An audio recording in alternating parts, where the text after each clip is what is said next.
આપણો પરિચય. મારું નામ પ્રતાપસિંહ કનુભા ડોડિયા, નાનીવાડી ગામમાં ગ્રામ પંચાયતના સરપંચ તરીકે સેવા આપું છું. પ્રતાપભાઈ, જંગલ કટિંગને શું કહેશો આપ? સાહેબ, જંગલ કટિંગનું તો અમે આ લોકોને જિલ્લા પંચાયતવાળાને મૌખિક રજૂઆત કરીને થાક્યા. સાહેબ, અહીંયા કેવો એક્સિડન્ટ થાય છે, 2-4 જણા એવું વાગ્યું છે, બચી ગયા. હવે જેવું તેવું હોય તો તમે કેસે નથી કરી શકતા અને ક્યાંય હાલ એવી જગ્યા નથી રહી. હવે મેં રજૂઆત કરી પછી કાલ એવડાવીને કાર્યપાલક ઇજનેરને રૂબરૂ મળ્યા અને કીધું ભાઈ આ જંગલ કટિંગનું શું? એટલે જંગલ કટિંગનો અમે તો જાણ્યું ને સાહેબ, બોટાદ જિલ્લામાં જ્યાં હોય અહીંયા જંગલ કટિંગ નામના ઉધારેલા છે રૂપિયા અને એક પણ જગ્યાએ દાંતણ કાપે ને એટલી કાપેલું નથી. આ ચોખ્ખે ચોખ્ખો ભ્રષ્ટાચાર અને આની ભાગ બોટાય છે. જે પેમેન્ટ આવતો હોય 50-60% જે વેચતા હોય એ વેચી લે છે અને એક દાંતણ કાપે એટલો બાવળ કાપ્યો નથી. અને અહીંના ગણાણા છે બળવમાંથી અને આ કાઠી આ દરેક. પછી મને જિલ્લા પંચાયતની વાત ખબર પડી કે ભાઈ તમારા ગામનો તો જંગલ કટિંગ થઈ ગયું, આ રહ્યા રૂપિયા ઉધારેલા.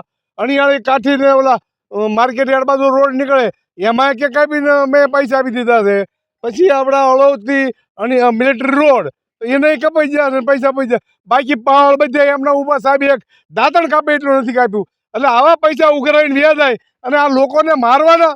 તમે બીજા પૈસા તમારે ખાવાની ઘણી જગ્યા છે. આના માસ્ટરો તમે ઘણા ભરતા હોય છો, જે કરતા હોય, પણ બાવળને કાપવાના અમે જંગલ કટિંગનું કેવી એને પૈસા ખાઈ દેવાના કંઈ કરવાનું નહીં. આ અમારી વાત રજૂઆત હતી સાહેબ. આને લઈને આપણે આગળ રજૂઆત કરેલી ખરી ઉપર સાહેબ, અનેક વખત રૂબરૂ રજૂઆત કરીને અમને હું આપને લેખિત બતાવું છું. કાલ કાર્યપાલક ઇજનેરને કીધું હતું કે ભાઈ અમને બાયથી ઉઠી રાખો, ખુલ્લું થાય છે તમારા એ ટ્રેલો આવશે. આ ધંધા કીધું બંધ કરી દીજો. તમે એવું ન માનતા કે હા કોઈ વિસ્તારમાં કોઈ માણસો જાગૃત નથી. આ તો અમને પછી ખબર પડી કે આવા ધંધા તમે કરો છો. આ પરિસ્થિતિ છે સાહેબ. આને લઈને અકસ્માતમાં કઈ તમારે બનાવ બનેલો ખરો? સાહેબ, એવા 3 જણાને મોટરસાઇકલ ઉપર હારી પણ વાગ્યું હતું.